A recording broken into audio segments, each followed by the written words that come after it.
Hey everybody, it's Cindy LS06 here. I wanted to come back to you. My last video was like a little blah, but the truth nonetheless. And I wanted to give you a little update. Feeling better every single day. And today was like best day yet. No returns. Returns are when things return out of my stomach that shouldn't. And those are all very unhappy times. Okay, so I think I just wanted to talk on this video about my hospital experience and maybe some things that might help somebody else. If you, just for you to know in advance and maybe things for you to try. I could do numbers, but it's so, like, not the point right now, but people always want to know. I'm pretty much losing a pound a day on my current thing that I got going on. Today I got on the scale and I weighed 245. My highest weight ever in 2007 was 299. My weight at the beginning of my pre-op diet was 270. So that was 4 weeks ago, approximately 4.5 weeks ago. So since then I've lost 25 pounds. I'm happy. I'm not sad. I'm happy that I lost 25 pounds, but man, these last couple of weeks have been a really rough way to lose weight, and I'd rather be losing weight and feeling better. But I am feeling better every day, so just keep that in mind. So, my hospital experience. Okay, so let me first say that I was at a hospital here in Atlanta, and the hospital was great, the staff was great, surgeons great, everything was great. The surgery went great. I made some notes, so that's why I keep looking down. Things that I remember, because that week is kind of fuzzy overall, is that I remember the whole getting up, checking in, all that stuff. Being in the, I guess, pre-op area, whatever, signing all these papers, getting all this stuff, talking to my mom, getting on the table, getting wheeled into surgery. Then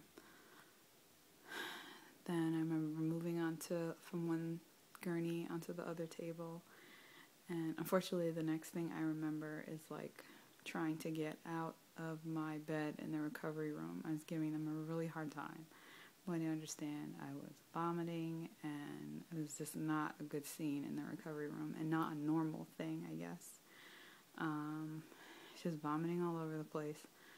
And what I remember is that I did that thing that they put in your nose. I really didn't want that in there. So I kept taking it out. Sharon, you need oxygen, put it back in. And so finally what I did was, even in my like half mind or whatever, I just put it like right here. So it was sitting on top of my lip, but it was not like infusing. I felt like I could breathe on my own. So I didn't need that thing. So anyway, eventually they figured me out and stuffed that thing back in my nose. I remember being wheeled up to my room. And then the next couple of days, it's really like, it's actually quite crazy how blurred the whole time is together. Of course, I remember the bariatric nurses coming in and talking to me about being discharged here, right? I remember, I guess they did some kind of test or whatever. And I just remember being really, really nauseous. And I think they tried to, the next day, they said that there were no leaks or whatever. And so they graduated me. Now, I didn't have like a drain or anything like that. All they did was put this little hat, it's kind of gross, in the toilet and just measure how much I was outputting. I had an IV hooked up to me. They were giving me medications and eventually they started giving them to me by mouth. And not a good scene. So it's basically throwing up from the very beginning all all the time, anytime they would give me something. So, of course, my doctor's very concerned. I don't know what day it was, but they sent me in for another upper GI at some point that first week. And, well, it was only 1 week. The first couple of days to make sure I didn't have a leak, because I guess everybody's really concerned that I couldn't keep anything down. And this might be a little too much information, but they gave me that upper GI fluid stuff to drink. And of course, I can't sip that much. And they were like, we need you to gulp this down. And I was like, oh my God, I know this is going to be a bad scene. And so I gulped it down, and then I stood there, and then I was like, oh my God, I need a basin and a return. But apparently, enough of, when I tried to take the second scoop or whatever, swallow. But apparently enough of it, which is kind of crazy, is that every time I vomited, returned. Every time I returned, apparently, you know, some stuff, they were able to, they took all these pictures. They still took the pictures.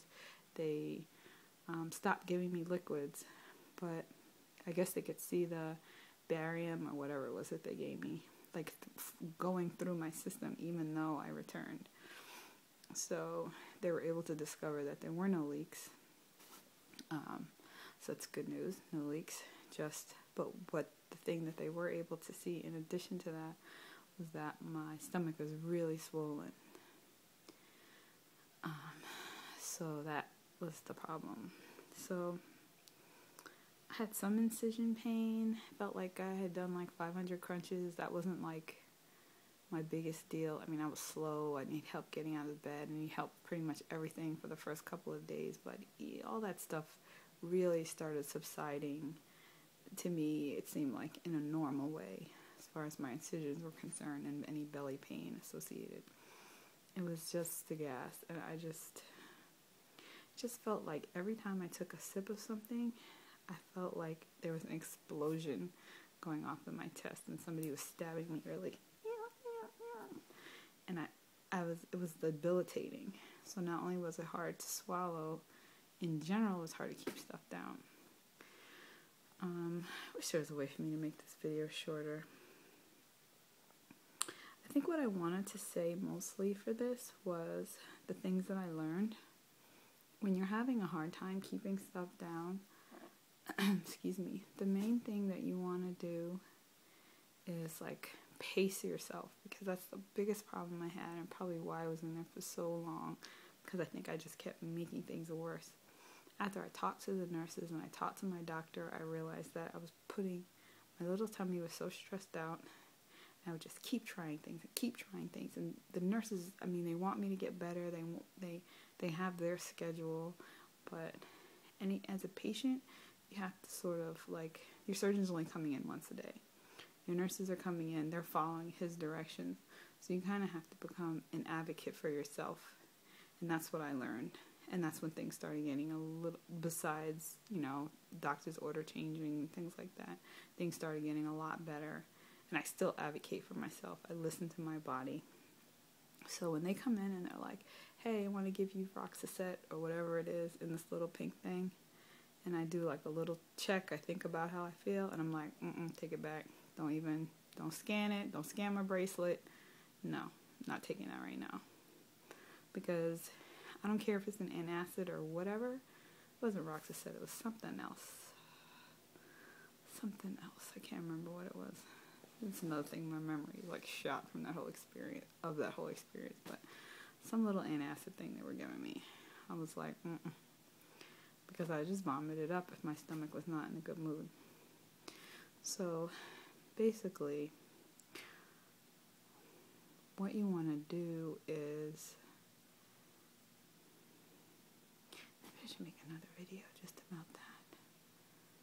I'm just going to say, for me, I'll make a video about timing things or whatever, but that's really the big thing that I learned while I was in the hospital and while I'm home.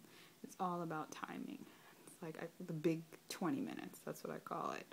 So if something doesn't go right, everything stops for 20 minutes and we just got to start backing things up.